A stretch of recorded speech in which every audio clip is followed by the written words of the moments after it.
This is the BBC. Hello and welcome. It's another Confessions podcast, another audio array of terrible tales from your friends at Radio 2, where we have some very fine jingles. This week's featured jingle is ID Sergeant Ramp. Yes. For obvious reasons. 88 to 91 FM. BBC Radio 2. See, told you. Anyway, everyone you're about to hear needs the forgiveness from the juggernauts of justice. This week's concise collection features Bridge Over Troubled Daughter. It's a good title. Shower of Love. That's not bad. Shout to the Top. And also, You Got a Friend in Me. Here they all come. BBC Radio 2. Father Mayo and the Monarchy of Morality. Yeah, I like that as well. First, let me say I'm a long-time listener from the United States. I live in Louisville, Kentucky, and I download the Confessions podcast weekly. I was introduced to your show during a visit to the UK by a colleague of mine who lives in Worthing.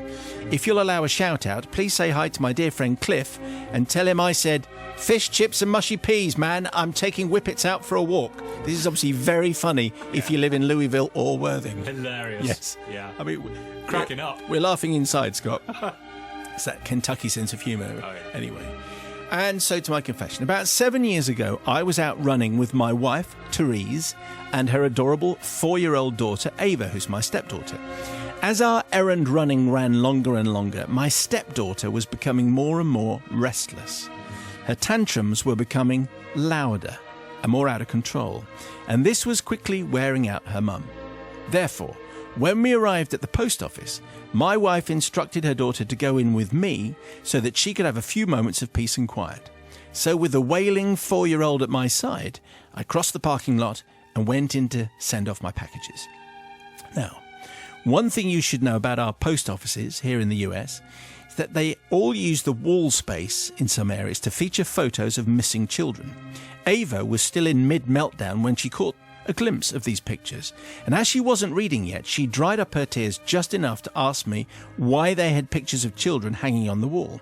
Without even putting thought behind it, I quickly responded, "Those are the pictures of all the children that have been throwing tantrums while they are here." Her eyes grew very wide, and she suddenly became very quiet. I knew you'd like it. After I finished mailing my packages, we walked back to the car, and I have to say it was decidedly a much quieter walk back. As soon as we got in the car, Ava's mom remarked at how well Ava had seemed to have calmed down and asked me what I'd said to calm her. Before I could speak, Ava burst out, "Mummy, I won't do the accent. I can't do a 4-year-old Kentucky girl. Really? I've tried, but it's just not very realistic.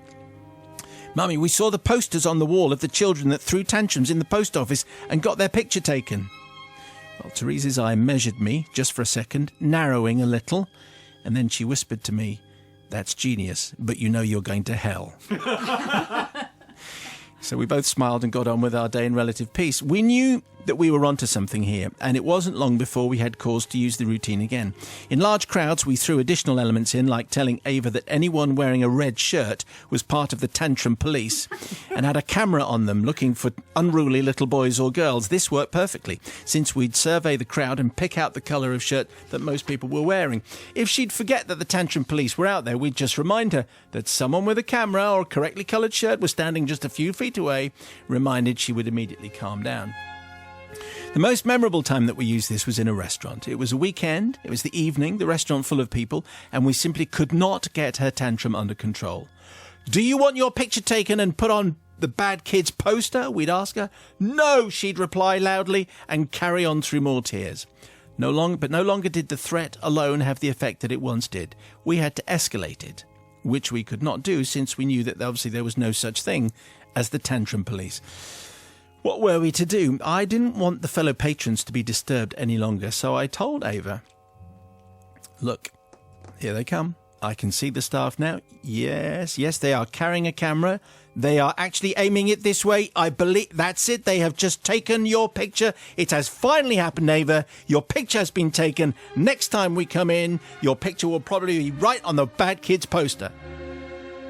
The good news is it worked. Of course, now I had a glaring look from my wife, who knew that I could not follow through on the rest of this deception. As we were leaving the restaurant, rather somberly, I instructed my wife and my stepdaughter to wait by the door. I then walked up to the greeter station, just out of earshot, but clearly visible to my stepdaughter, and asked them if they had a takeaway, says Scott, menu that I can have. Then I asked the greeter if the restaurant phone number was on the menu and if she could point it out to me, to which she obliged. I thanked her and headed towards my wife and my very apprehensive 4-year-old. This is my whimpering kid voice. Yeah.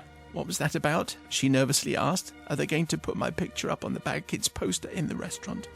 Well, I started explaining. They told me that the first time your picture is taken, they put it on a poster in the kitchen. This way, all of the wait staff know who you are and can keep an eye on you. But if you have a tantrum and get your picture taken a second time, that is when they put it out in public.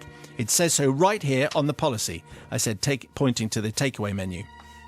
Now, Ava hadn't started reading yet, but she exclaimed, let me see that, and she grabbed the menu out of my hands and studied it carefully, then confirmed to her mother, yes, it's right here. My picture will only be seen in the restaurant if I get caught a second time. Father Simon, I can't say this is my finest achievement in parenting. What you reckon, Scott? Even if it was effective. However, I come to you in your collective and humbly ask for your forgiveness. I don't seek forgiveness from Ava, as I'm happy to report that she is much older and wiser now, and there is no lasting damage from this scheme. Nor do I seek forgiveness for misleading her about the purpose of the poster in the original post office. No, I ask for forgiveness from all the patrons and staff from each location where we felt the need to use this deception, because I'm sure they saw a young girl who looked positively paranoid and worried, whilst my wife and I were likely smirking behind her back. All should now be explained. And obviously, as everyone downloads the podcast in America, and particularly in Louisville, Kentucky, where we're so big, absolutely huge, everything will be explained. And it was just that crazy guy, Scott, and Ava, and Therese. So it's another episode of parents lying to their kids. Matt's going to forgive it, one kind of assumes. Let's check in with Bobby first of all. Well, I can't see any real damage done here. I mean, it's one of those things, of course. Poor child. We never lie to children, do we? But this was a very useful one because it protects everybody else. I think it's inspired, to be honest. Gets my absolute seal of approval. I can't see any real damage A paranoid or harm 4-year-old. done. Well, they should Why be not worried. having proper control techniques? But let's face it, they take time to learn. Yeah. And it's fine. In emergencies, I You've think this changed. is a perfect... You have Listen, changed. anyone who's got out with a load of, under fives, we all know what it's like. You're forgiven, Scott. Thank you for the inspiration. Okay, checking in here with Brother Matthew. Obviously forgiven. No problem with lying to kids. This is very much on the same level as Father Christmas is watching you through the smoke detector, which is a favourite, I think, of many people. The problem always comes when you have to escalate it. When you've told them that their picture is going to be up there, and then they still have tantrums, and you have to go for another level. So I think well done, Scott, for successfully escalating it, and hopefully Ava will stop having tantrums, certainly before she learns to read, because by that time it's all over. So enjoy it while you can. Dear Simon and the Forgiving Collective, I'm writing on behalf of my husband and myself, who wish to confess to an incident which happened back in 2015. We were coming up to our silver wedding anniversary, 25 years of married bliss. To celebrate this, my thoughtful husband booked a romantic, long weekend in Paris. We jumped on the Eurostar. We arrived in the City of Love in no time. Everything was going well, even an upgrade to a luxury suite, with a luxury double king-size bed, 2 luxury bathrooms, luxury thick-pile carpets, luxurious fluffy towels and luxury robes. It was quite luxurious, It was, yes. as you might have I gathered. noticed. We even had that turning down service where a chocolate is ludicrously placed on your pillow or under the corner of your duvet. Yeah. What is the point of that? Well, chocolate and bed, they go well together. Yes, don't but you could just pull the duvet yourself. they? Well, I Why do you need understand someone to that. come in and actually turn it? I like the idea of someone coming give me chocolate. I can manage with the duvet. Okay, fair enough. Anyway, I got distracted. So there's the chocolate, corner of the duvet, and so on. The following day was spent walking miles around Paris, hopping on and off the bus, getting stuck into being French as much as we could. We went to the Louvre and Tour Eiffel, l'Arc de Triomphe, etc. We returned to our hotel. We were weary and we were hungry. My husband, we're calling him Jim, remember, decided to relax by having a hot power shower in the luxury bathroom. I jumped onto the bed via the ottoman. Piece of furniture, not a member of staff. That would be quite some hotel where they have Turkish people waiting to just help you onto your bed. And quite some jump, huh? Yeah, that's not going to happen.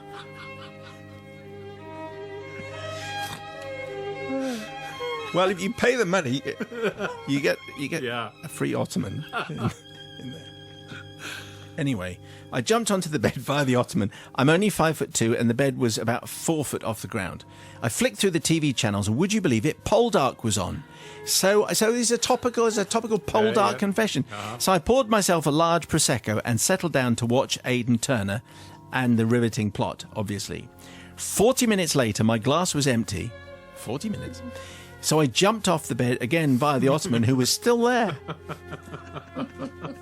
for a refill. But splash, I landed on a sopping wet carpet. I noticed a tidal wave of water moving slowly across the room. I flung open the bathroom door and the whole room was flooded. Jim was sitting on the floor of the shower, slumped. I screamed, "Are you dead?" Imagine if he is. That's not a very funny confession. It would not be read out. To which he replied, "Eh? Oh, good heavens above, I fell asleep in the shower." Phew. What happened is my dim-witted husband had sat down because he was tired.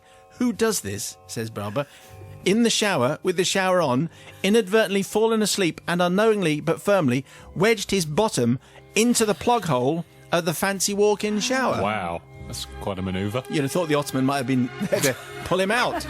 Anyway. Why'd you sit there? The only person who's ever sat down in a shower is James Bond. James Bond, yes, he did that, didn't he? But he had other reasons for that. Yes, it wasn't. He'd been doing James Bond type things and he had company. Well. Dim-witted Jim there was just at the bottom on the plug. And anyway, 40 minutes worth of water had cascaded out of the shower, flooded the bathroom, half the bedroom, and started creeping under the door into the expensively carpeted corridor. Well, panic-stricken, we grabbed the fluffy towels and the fluffy bathrobes and started to mop up. My husband ran out into the corridor in his luxury bathrobe, obviously, grabbed some more towels and robes from an unmanned laundry cart.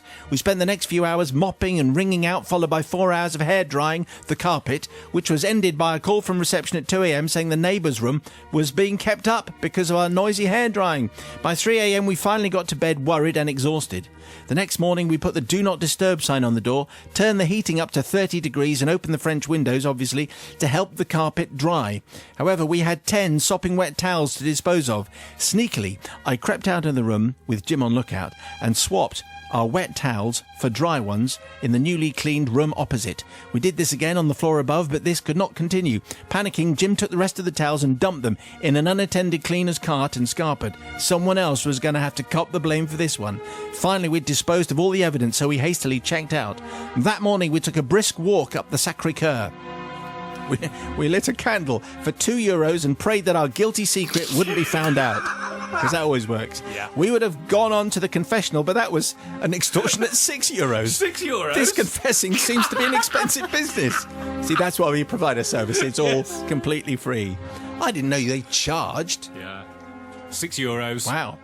What would Martin Luther have to say about that? Anyway, Father, Son, we seek forgiveness from the maids who would have had to lug the heavy towels back out of the rooms that we hid them in, to the people in the next room who were quite clearly kept up for our 4 hours of hair drying, and to the hotel for running up the massive electricity bill.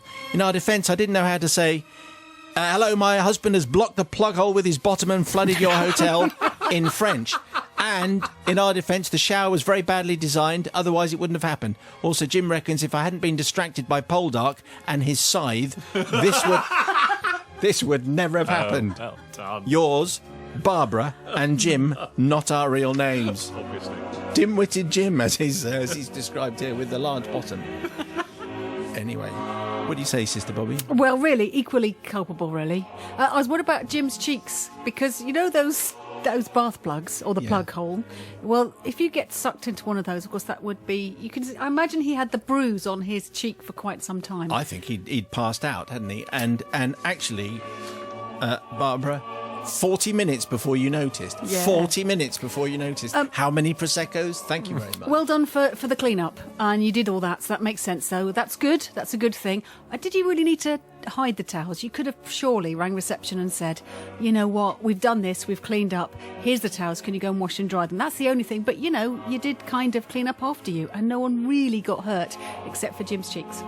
Brother Matthew. Yes, I can't imagine anyone falling asleep in a shower. That makes no sense to me whatsoever. However, I do agree that it sounds like this shower cubicle had something of a design flaw. If you can cover it with your bottom, then it's obviously not a very good You shower. can cover most plugs with your bottom. I don't think, because there's the design of the plug.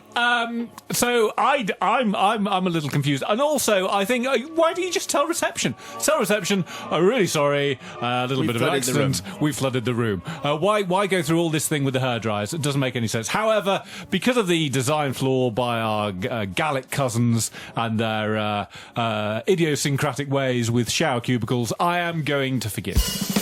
BBC Radio 2. Oh, this is an interesting one. Father Simon and the Holy Collective. The incident I'm seeking forgiveness for took place some 20 years ago when I was in my late teens living in Manchester. I joined St John's Ambulance a year or so before, and as a member enjoyed attending theatre and pop concerts for free, in return, of course, for administering first aid as required. This particular summer, we were all looking forward to the stage show of Grease, which was set to do a couple of weeks at the Palace Theatre before touring around the rest of the country. We all made sure that we were put forward for covering these duties, but when we found out the one and only Shane Ritchie was playing the role of Danny, a few of us decided to book tickets so we could have actual seats and enjoy the show to its fullest without being interrupted by someone fainting and needing first aid. Yeah. Which you can imagine would be annoying when you're trying to enjoy the gig. How irritating. The show rolled into town and it was everything we hoped it would be. As with most teenagers, we became obsessed. We knew the show inside out, almost word for word, and couldn't wait for the day to arrive when we get to sit in our seats and be a bona fide member of the audience. Soon enough, the day arrived when, as fully paying audience members, we took our seats up in the gods. We'd only just settled in when my friend Rachel, who was sitting next to me, leant over and asked me if I was up for a dare. You see, Rachel had noticed on our previous viewings that people would often heckle the cast, and therefore she now dared me to shout something when Shane first came on the stage. Having witnessed this previously, and not being one to turn down a challenge, I agreed. Okay. So, as the lights dimmed and the curtain rose, Rachel whispered that my dare was to shout out Shane's catchphrase from his popular game show, Lucky Numbers. Whilst racking my brain for what this was, I missed her cue, which I think Matt's just remembered. I missed her cue as Shane arrived on stage and the show began. Then I became lost in the show and I forgot about the dare until the interval arrived. Rachel then reminded me of my promise and said there was another quiet moment in the second half. Soon enough, the interval finished and the show recommenced. Looking down on the stage, I saw Sandy throw her ring back at Denny as she stomped off the stage. Danny then chased after her and I realised my moment had arrived. There was a momentary hush as the orchestra prepared to start playing Danny's solo.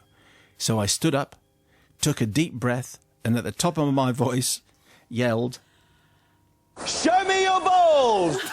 Which is, of course, Yes. catchphrase from the show. Okay. Now, the word balls echoed round the theatre and Shane stopped dead, as you would.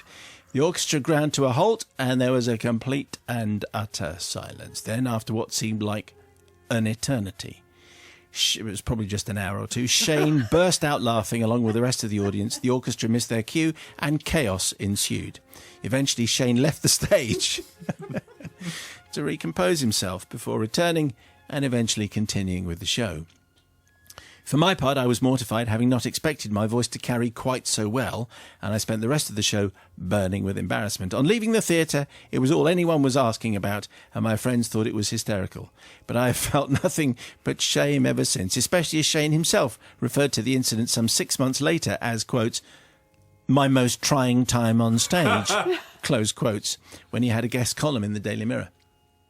In the 20 years since, I've not been able to attend a show without someone mentioning it and bringing my shame to the surface all over again. So I'm writing to you now, Father Simon, belatedly seeking forgiveness. First of all, I must apologise to the audience who had their show interrupted, to the orchestra who missed their cue, and to the rest of the cast and the production team who had to amend the running order to omit that particular quiet part from all future shows. Most of all, though, I have to apologise to Shane Ritchie himself for his, quotes, most trying time on stage, and hope that my selfish act didn't then lead lots of people across the country to shout, "Show me your balls!" whenever he came on stage. Oh, right, well, we don't want that. Hello. So, you can imagine if that didn't happen then, it's certainly going to happen now.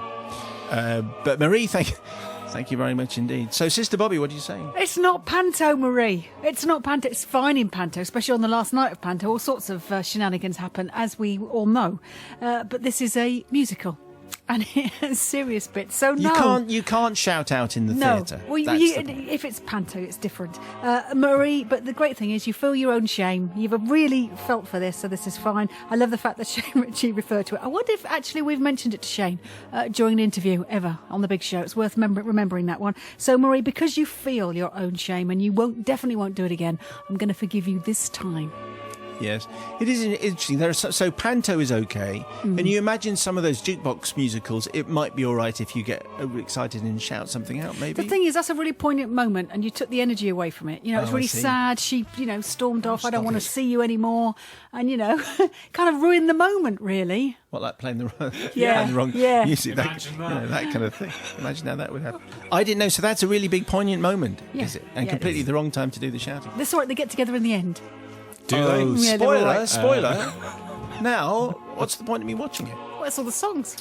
What do you say, Matt? Well, I'm sort of I was minded to not forgive because I'm hecklers. I'm not a massive fan of people who say they heckle and think, oh, I'm part of the show. No, you're not any part of the show. I didn't pay money so that you, sitting 8 rows behind, could yell something out and think that you're funny because you're not. However, I wager that actually, Marie, you enhanced this show because it sounded like it was going okay, and then everyone enjoyed your bit far more than the rest of it. So I am going to say forgiven. You're right. The person who does the heckle is normally enormously irritating, and, yes. they think they're really smart and clever. I'm hilarious. I'm part of the funny. No, you're not. Leave Back it off, and let's just throw them out. Yes. Dear Simon and the Merciful Menagerie.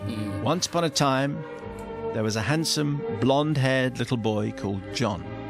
John's mummy loved him so much, and she would buy him lovely presents for his birthday and for Christmas just to make him a happy boy. His favourite present, however, was a hedgehog puppet called, without much imagination or originality, Hedgie. John loved Hedgie.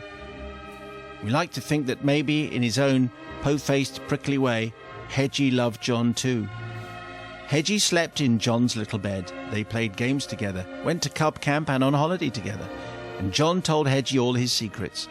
Hedgie listened and helped John if he had any worries or problems. Hedgie was probably John's best friend. As John grew up, Hedgie remained loyal and faithful. Other toys came and went. This is like Toy Story, but anyway. Other toys came and went. Thundercats, Lego, Masters of the Universe, all wonderful toys, but never as loved as faithful old Hedgie.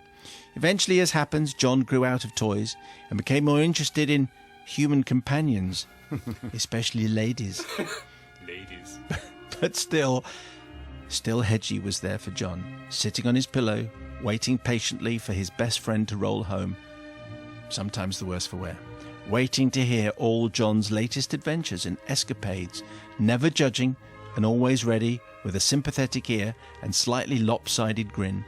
Hedgie, that is, not John, although occasionally him too. One day John decided that he was old enough to move out of his mummy's house and into his own man cave. Hedgie went with John, or so we thought, and things were happy for everyone. 10 years. Yes, 10 years passed. John prospered, met a lovely girl called Janet, and they decided to buy another home together. Packing his stuff, John was puzzled. "Where's Hedgie?" Well, he searched high and low, but no Hedgie. No Hedgie could be found. He looked for Hedgie. Could he find Hedgie? No. I think we got the message. John started to think, had he ever taken Hedgie with him when he moved out of his mummy's house? He asked her. "No," she said. "Hedgie isn't here." "Are you sure?" said John. "I can't find him and I'm sad." What's up? The tension is killing me, I tell you. Where indeed is Hedgie? Yes. Hedgie doesn't live here anymore. It was a hit for Cliff. Come on, we all know that. Now, John's mummy was a kind and thoughtful mummy who loved her sons very much. So she did what every mother would do and searched a well-known online auction website. Success! There was a beautiful Hedgie, identical to John's own Hedgie, but how much? Oh, well, it was a smallish price to pay and make John happy again. This is adult John. Now, Hedgie duly arrived, and much to Mummy's relief, he was almost identical to John's Hedgie. Maybe the grin wasn't quite so lopsided, but nothing that a bit of squishing wouldn't cure. Christmas Day came, and as John opened his... Oh, it's a Christmas confession. As John opened his presents, Mummy waited anxiously, slightly nervous that John would spot the imposter. But no. John opened his parcel, saw the little lopsided face peeking out at him. "Hedgie!" "John!" says Hedgie. It doesn't. John's 42, isn't he? "Where did you find him?" "Oh, in... From the garden?" "In the loft, in a box." "See, I told you I hadn't taken him with me. I knew Hedgie was here. Hedgie!" Then a pause. "Are you sure this is Hedgie? You haven't just bought another one off eBay, have you?" "He knows me so well," says Jan. "Course not. Don't be daft. How dare you? It's Hedgie. Look at that little squished face. Could there be another?" Pause, then a big soppy grin. "Yeah. You're right, Mum. It's Hedgie, all right. Thank you so much. You're the best." Now, you may think this is the end of the story. It has all the best elements of a good tale and the requisite happy ending. Except that one day, Mummy's new friend, Jeffrey... Yes. We'll start with the letter J. There's always a Jeffrey. Decided in a fit of rare frenzied activity to clean the conservatory windows. He slithered into the little gap between the conservatory and next door's extension and proceeded to clean the dusty windows. Suddenly, whatever was that he stepped on? Something flat and brown and squishy and wet. No, not that. It's covered in mud and moss. Ugh. He held it up for Mummy to see. "What on earth?" she said. "WOE." Really? No. Then, as she peered at it more closely, recognition dawned. Those little black beady eyes, that cute button nose, that lopsided although very dirty face. Could it be? Was it actually? It was. The original Hedgie had turned up after all. Where had it been? Well, exactly the same place. Now, you may think this is the perfect end, but here's the dilemma. The mummy has always told her sons that she could never forgive them anything. Take that back. The mummy had always told her sons that she could forgive anything as long as they didn't lie. That's the thing, as long as they didn't lie. So she had come to a very bad place because she had lied to John.